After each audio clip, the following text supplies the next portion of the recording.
कहते हैं मैं संविधान को नहीं मानूंगा, सुप्रीम कोर्ट के आदेशों को नहीं मानूंगा, 4-4 साल पुराने फैसले पलटूंगा। फिर तो 20 साल पुराने फैसले भी आप पलटने लगोगे इस तरह से, फिर तो आप 10 साल पुराने फैसले उठा के पलटने लगोगे। ऐसा अधिकार आपको किसने दे दिया एलजी साहब? आपके पास संविधान में केवल और केवल 3 विषयों पर निर्णय लेने का अधिकार है, पुलिस, जमीन और पब्लिक ऑर्डर। पुलिस के अलावा, पब्लिक ऑर्डर के अलावा और जमीन के अलावा एलजी साहब किसी भी मामले पर निर्णय नहीं ले सकते। केवल ओपिनियन दे सकते हैं जब मंत्री कोई निर्णय लेगा। निर्णय लेने का अधिकार मंत्री के पास है, निर्णय लेने का अधिकार सरकार के पास है, मंत्रिमंडल के पास है, मुख्यमंत्री के पास है। मुख्यमंत्री या मंत्री कोई निर्णय लेंगे तो आप उसकी सहमति असहमति दे सकते हैं, लेकिन आप 4 साल बाद उठा के किसी फैसले को पलट नहीं सकते। 4 साल बाद आज आपने जो फैसला पलटा है उस पर लिखा है कि मैं डिफरेंस ऑफ ओपिनियन के तहत ये चेंज कर रहा हूँ। मैं फिर से कहना चाहता हूँ कि डिफरेंस ऑफ ओपिनियन का अधिकार सुप्रीम कोर्ट ने, संविधान ने उनको दिया है। डिफरेंस ऑफ ओपिनियन का अधिकार एलजी साहब को दिया है।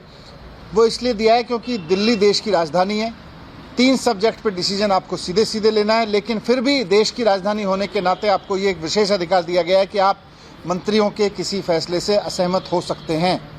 लेकिन माननीय सुप्रीम कोर्ट ने बहुत स्पष्ट शब्दों में कहा है कि ये जो असहमति होगी वो rarest of the rare case में होगी, वो कभी कभार किसी मामले में होगी जो राष्ट्रीय सुरक्षा से या ऐसे किसी मसले से जुड़ा हो। ऐसा नहीं है कि आप रोज चुनी हुई सरकार के फैसले को पलटोगे और बोलोगे मेरे पास तो विशेष अधिकार है। सुप्रीम कोर्ट ने लिखा है rarest of the rare case. अब एलजी साहब कहते हैं मैं तो सुप्रीम कोर्ट के आदेश को ही नहीं मानता, सुप्रीम कोर्ट के आदेश मेरे ऊपर लागू नहीं होते। ये कैसे होगा? जब सुप्रीम कोर्ट ने ये कहा है कि rarest of the rare case में होना चाहिए, तो ये रोजाना आप सुबह उठ के रोज सरकार के फैसले को पलटने का जो निर्णय ले रहे हो, ये तो गलत है। ये तो सुप्रीम कोर्ट को भी नकार रहा है, संविधान को भी नकार रहा है। और डिफरेंस ऑफ ओपिनियन लेने का तरीका क्या होगा उस पर भी संविधान ने लिखा हुआ है, उस पर भी सुप्रीम कोर्ट ने बोला हुआ है, उस पर भी ट्रांजैक्शन ऑफ बिजनेस रूल है उसके ऊपर कि कैसे होगा। डिफरेंस ऑफ ओपिनियन ऐसे नहीं हो सकता जैसे एलजी साहब कर रहे हैं रोजाना, कि एलजी साहब अफसरों से फाइल मंगाते हैं, उस पर लिख देते हैं मेरा इस पर डिफरेंस ऑफ ओपिनियन है, ये आदेश लागू करो। ऐसे नहीं हो सकता। ये डिफरेंस ऑफ ओपिनियन भी गैर कानूनी है। क्यों?